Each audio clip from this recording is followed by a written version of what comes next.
Which players at the Senior Bowl have already caught the eye of the Dallas Cowboys? All that and more in this episode of the Locked On Cowboys podcast. You are Locked On Cowboys, your daily Dallas Cowboys podcast. Part of the Locked On Podcast Network, your team every day. Locked on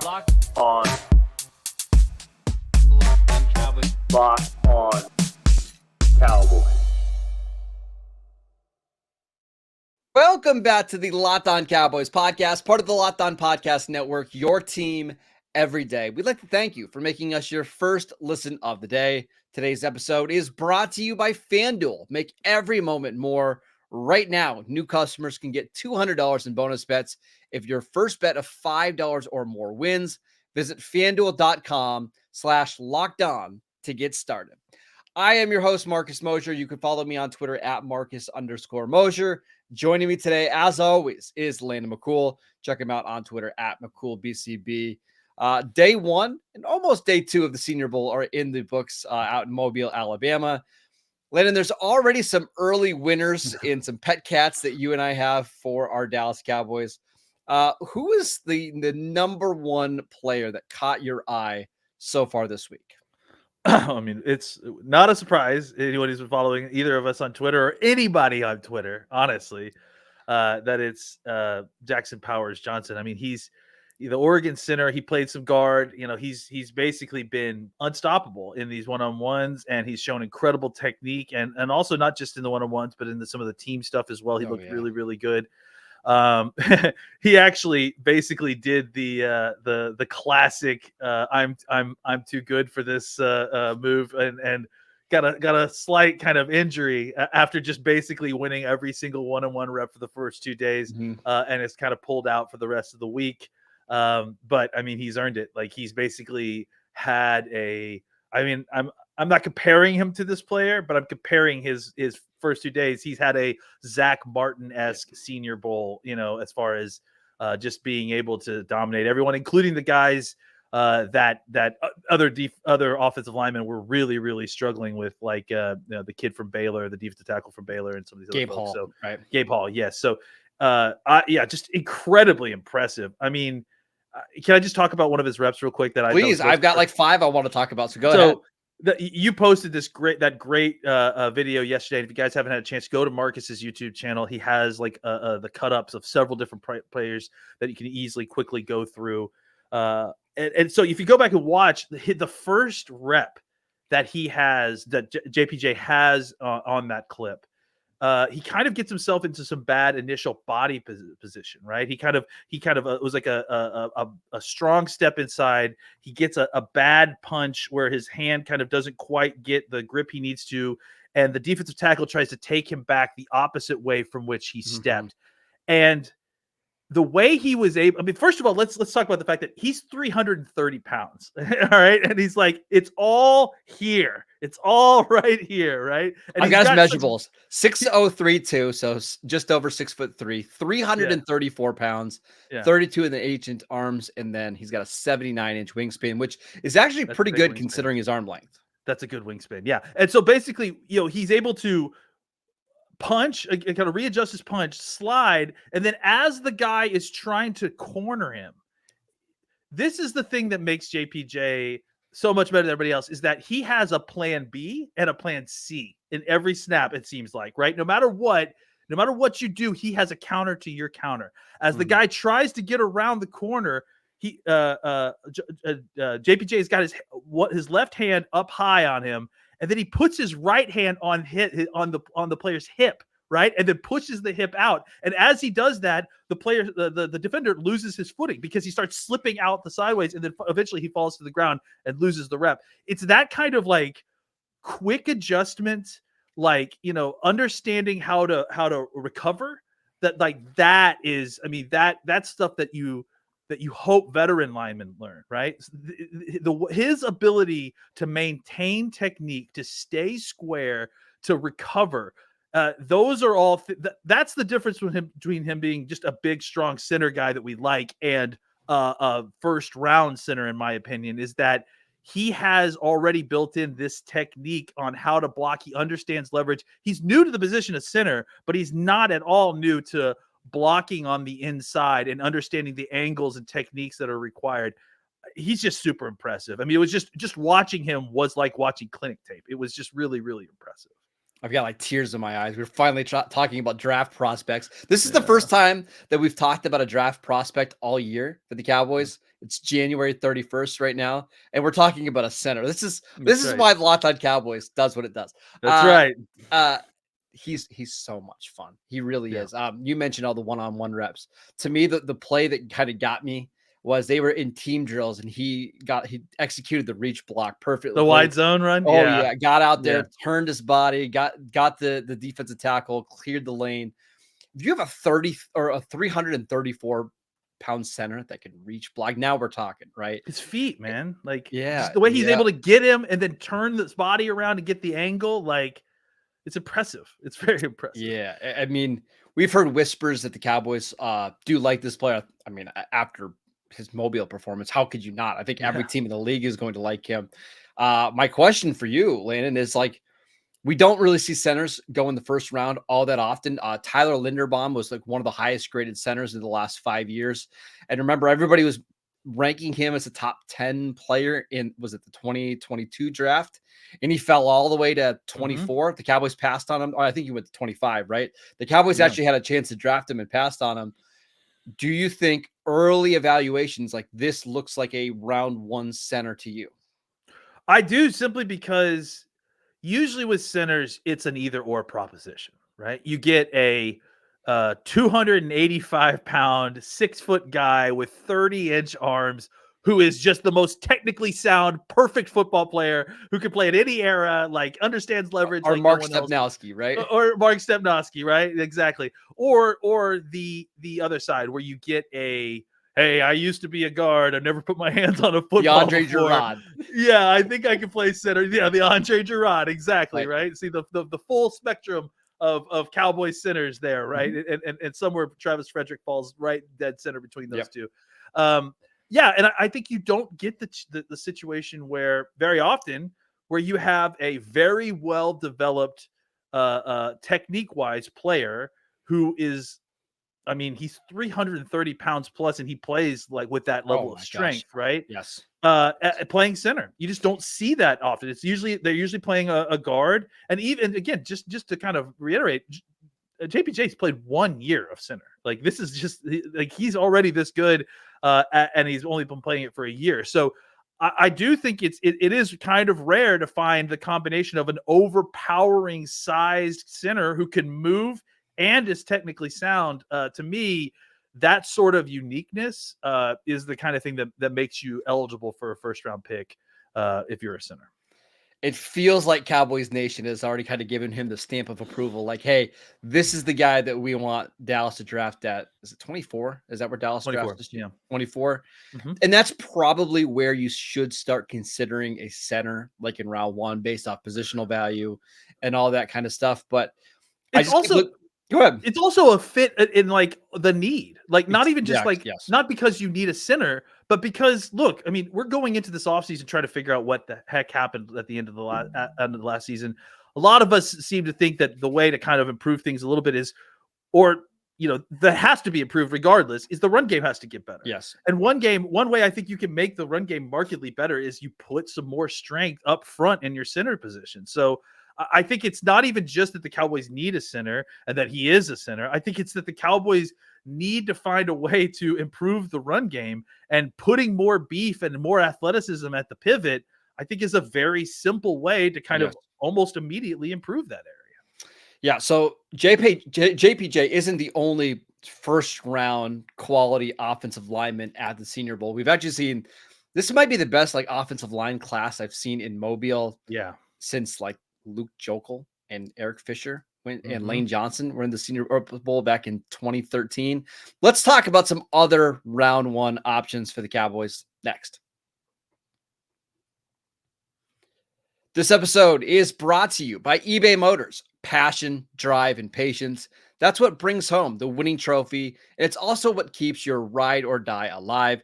eBay Motors has everything you need to maintain your vehicle and level it up to peak performance, from superchargers, roof racks, exhaust kits, LED headlights, and more. Whether you're into speed, power, or style, eBay Motors has got you covered. With over 122 million parts for your number one ride or die, you'll always find exactly what you're looking for. And with the eBay Guaranteed Fit, your part is guaranteed to fit your ride every time or your money back. Because with eBay Motors, you're burning rubber and not cash. With all the parts you need at the prices you want, it's easy to turn your car into the MVP and bring home that win. Keep your ride or die alive at ebaymotors.com. Eligible items only. Exclusions apply. eBay Fit only available to U.S. customers. Welcome back to the Locked On Cowboys podcast. We want to let you know that Locked On has launched the first ever national sports 24/7 streaming channel on YouTube.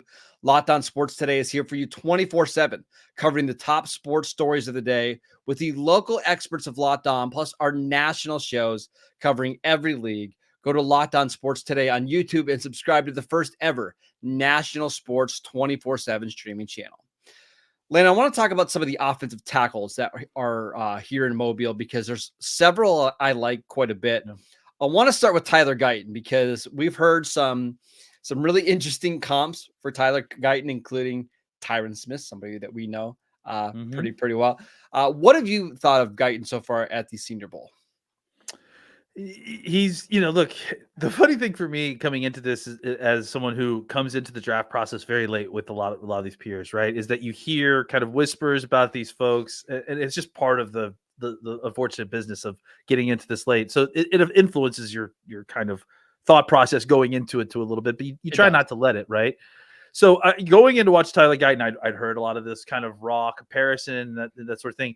And I think the thing that my initial thought is that he is as advertised. And I think he's actually pretty accurately nailed by a lot of these folks that, view him as he's a raw ball of clay, and he's raw in all the ways that you would expect someone who doesn't have a lot of starts underneath their belt to be, right? His hand technique is, especially his placement and his timing of his punch is just kind of all over the place. When he gets his hands on you, it's really hard to get away. He's got incredible length. He's an incredible foot athlete. Like he just moves like just very fluidly and very quickly and explosively for a guy that's so big and so tall, right? And he has good lower body flexibility, it seems like to me, just based on what I've seen. But it's like the full Tyler Smith, like the it's not a quick punch with him, it's a wind up, and then he gets into and then by the time his hands hit the body, they don't go where they're supposed to be. He's like got one hand outside around the body. He's got one hand too low. So I think it's a project to be certain, but there is very little doubt in my mind that he is by far the most physically gifted offensive tackle that I've seen so far in this group. He's just so explosive, so strong. Obviously his technique is not great. It's bad, but his physical gifts are so good that he's still affecting rushers. He's still having a positive influence on that sort of thing. So it's why it's really hard not to. I mean, he's not the same player, but there's a lot of similarities between him and Tyler Smith coming out of Tulsa. Yeah, right. Like Tyler Smith. Tyler Smith. Yeah. You know that the technique needs a lot of work, but there's just so much athleticism and raw power that it's just hard to find those guys. Yeah, and really ultimately that becomes about understanding who the player is, right? Like, because when you have those kind of gifts, there are ways, and it's about hand placement and punch and timing. Those are things that can be taught. Those are things that can be honed, that can be fixed. But it takes a self motivator. It takes someone who's willing to put in the time to away from the facility to kind of get better in those areas. Tyler Smith has that kind of mentality. I was going to say that's one of the biggest reasons the Cowboys were drawn to Tyler Smith is they just loved his work ethic. Not saying that we haven't heard that about Tyler Guyton, but we just don't know. And I think that's probably one of the biggest things that we're going to find out through the Senior Bowl. And if we remember, that was a part of I think that's part of the reason that we started to accept Tyler Smith as a pick once we started to get to know him a little bit more. We didn't know Tyler Smith before the pick. The pick happened. We understood who he was as a raw player, and made a lot of us nervous. But when you hear him talk and you see the passion that he has about the team playing football, and then clearly backs that up in the weight room and in the locker room, going to work with Duke and all those things, you see why the Cowboys had such confidence in drafting him, because it's not even just that he is a raw ball of clay that you feel like you can mold. He has the mentality and the work ethic to actually get it done. And I think that's a second component that is going to be part of Tyler Guyton's evaluation. And if he is that kind of guy as well, I love the idea of drafting that kind of offensive tackle, especially on this team, right? Because let's say you bring back Tyron Smith for one more year. I understand no one loves the idea of potentially sitting a first-round offensive tackle for a year, but at least you give him some coverage to develop into that offensive tackle that he could be by far the best of this class if he hits. Well, and but we know, not we every just team know, can do that. yeah, we also know like Tyron, even if you bring Tyron back, he's probably not playing a 17 game schedule. It's probably likely he's going to play 12 to 13 games. Sure. And then, I mean, Terrence Steele has been really Guyton healthy other than his knee injury, but maybe he has to fill in there. The thing that's interesting about Guyton is this year he was exclusively a right tackle for Oklahoma. He does have some left tackle experience, so you would probably be moving him to the left side, trying to get him ready to be the future left tackle. But maybe he does give you some swing tackle ability as, a year one player. Well, let's also remember we've got Let's Go too, who's coming back healthy. So maybe the thought process could be you keep Let's Go on the right side so that Guyton could focus on learning the left side, with the idea eventually maybe he becomes a swing tackle or something like that down the road. But I like the fit for this team, and I like what I've seen from him in practice. Because ultimately it's more than just a 1 year pick. Now, if you're going all in this year, maybe you're more likely to draft a center that could help you out. But we're going to know by draft time what's the status of Tyron Smith and what's the status of your offensive line. Did they bring back Tyler Briadish? Did they agree to a new deal on Tyron Smith? Is Zach Martin coming back? I think it'll make things a lot easier. But as of right now, he's just one of the more intriguing players in the draft because there's so much upside, and you can even see it in some of the one-on-one drills. Like he's just so quick. There's other times he'll duck his head, and that's how one of the rushers beat him in one of the one-on-one drills. But man, I'm fascinated. Any other offensive linemen that you wanted to mention from yesterday's practice? Well, just on a maybe a slightly negative front, I thought that Jordan Morgan wasn't quite what was advertised, at least for me. I haven't watched his Arizona tape yet, so I don't know, but I've heard tons of positive things about him. Clearly, he did not have a good practice on day one. Day two seemed like it was a little bit better, but he definitely still has a ways to go, I think, to kind of turn this practice week around, which I will say I hope he kind of does. And then another guy I did see him in like one of the like warm-up drills. They just do like these the other offensive linemen are holding bags and you're just kind of working on your hand technique. He knocked over another offensive lineman on his back in warm-up drills, which I thought was hilarious. I do wonder if he's a guard in the NFL. Maybe he came in at like 6'4". Maybe he's like, I was watching him and wondering, is he like this year's Matthew Bergeron? A college tackle that is probably a guard in the NFL, but also gives you the position flexibility to play maybe 3 to 4 other positions. Yeah, his arm length wasn't great, but his wingspan kind of made up for it at least. I mean, it met thresholds. It's not great, right? Yeah. Obviously, the thought process constantly is for people that aren't long enough at tackle to be moved into guard. But does he have the kind of killer finish, the kind of quickness that's required to play inside? I think he does, but I do need to see more of his Arizona tape. I do want to mention one more guy too. I thought that Talise Fuaga, I had to look up his name. Talise Fuaga from Washington. Really, he's fun to watch because you're watching him, and to me, he looks like an old school offensive tackle. Right, he's got his shirt up. He's like, he's kind of got, he's kind of top heavy, but he's a good foot athlete, right? I could just see him in like, striped knee-high socks in the 80s with short shorts, like, practicing on a grass field. He just looks like an old school offensive tackle. I loved what he did specifically against, was it Letu yesterday that he had a couple of good reps against?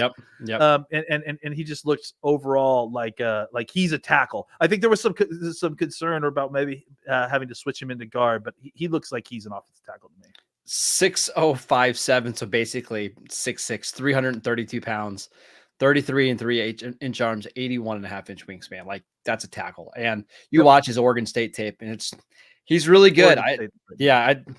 I'm a fan. Now I think he's probably more of a early round 2 guy than a round 1 guy, but I thought he looked pretty good at the Senior Bowl. Lynn, I want to just mention a couple more sleepers from Mobile right when we get back. This episode is brought to you by FanDuel. Happy Super Bowl to all who celebrate from FanDuel, America's #1 sportsbook. If you're like me, Super Bowl Sunday is all about scoring the best seat on the couch, grabbing your favorite football snack, and placing some bets. FanDuel has so many different ways that you can bet, such as who's going to score the first touchdown, how many points are going to be scored, and so much more. Plus, new customers, if you join today, you'll get $200 in bonus bets if your first bet of $5 or more wins. Just visit FanDuel.com/lockedon to sign up. That is FanDuel.com/lockedon. Make every moment more with FanDuel, the official sportsbook partner of the NFL. All right, Lena, let's talk about some sleepers here that we saw in Mobile. I'll just give you one really quickly. And we were kind of debating this pre-show, but I don't know if you can count Ladd McConkey, the Georgia receiver, as a sleeper, especially after his practice on Tuesday, but they couldn't cover him. I mean, he was open on every single route. Every in-breaking route he got open, he was even making plays on the sideline. He just looks like a guy that is going to profile as like a high-end #2 receiver in the NFL, and it's going to have 85 catches every season. Yeah, it's funny. We were talking about how it's weird to have a draft sleeper that was such a big name in college football that, like, but that's kind of what the deal is with Ladd, is that he's in a situation where you kind of felt like, just based on him being at Georgia, that his career was inflated, and that is that would go in, that he would be overrated going into the draft. I mean, that's just the feeling with a lot of these kind of role plus players on national title teams, right? Is that there's an assumption that they're being pushed up because they played at Alabama, or they played at Georgia, they played at Ohio State. And I don't think that's the case with Ladd. I mean, nope. He's clearly a very skilled player. He's able to separate. He's explosive. He's precise in his route running.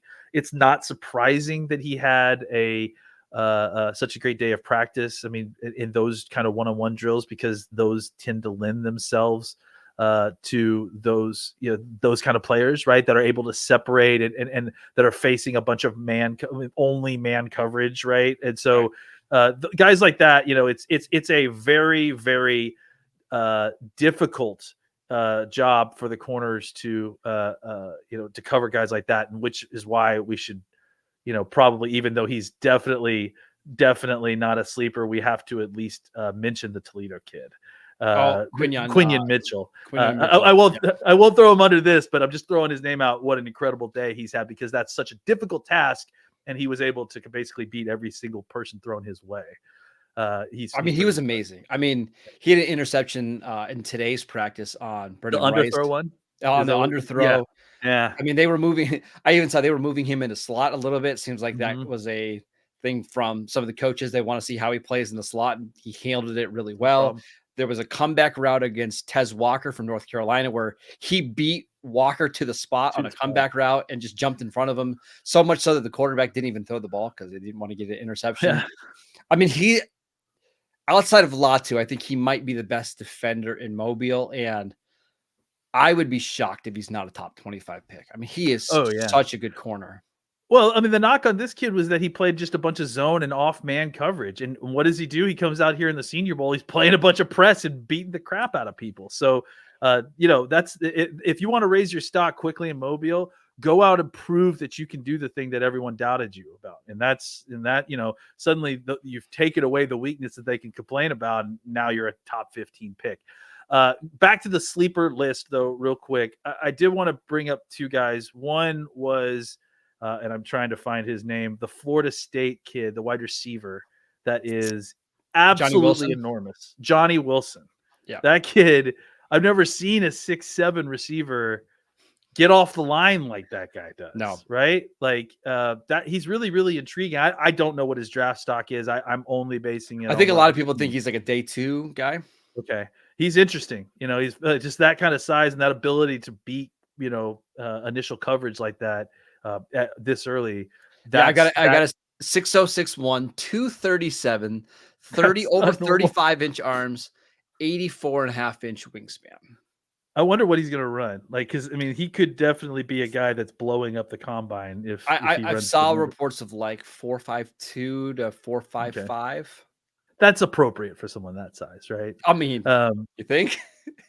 Well, I mean, appropriate, I guess, for an NFL wide receiver who's going to get drafted in the first 2 rounds, right? Like, to me, he reminds me so much. I mean, he's a better player than this coming out of school, but like body size, he reminds me of Darren Waller coming out of Georgia Tech, where it's just you're that big and that fast. I do wonder, like, if his role in the NFL isn't as like a big slot, and you just let him go be more physical and more athletic than linebackers and safeties, because and he's had a good day of practice. He's run better routes than some of the 6'1" receivers. I do like him quite a bit. A couple more guys I just want to bring up just because I had notes on them, right?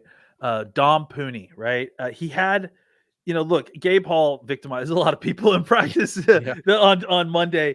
And Pooney was the one that got the most of play. I think everyone who saw any of the videos saw Pooney getting beat by that swim move real quick and Hall's in the backfield.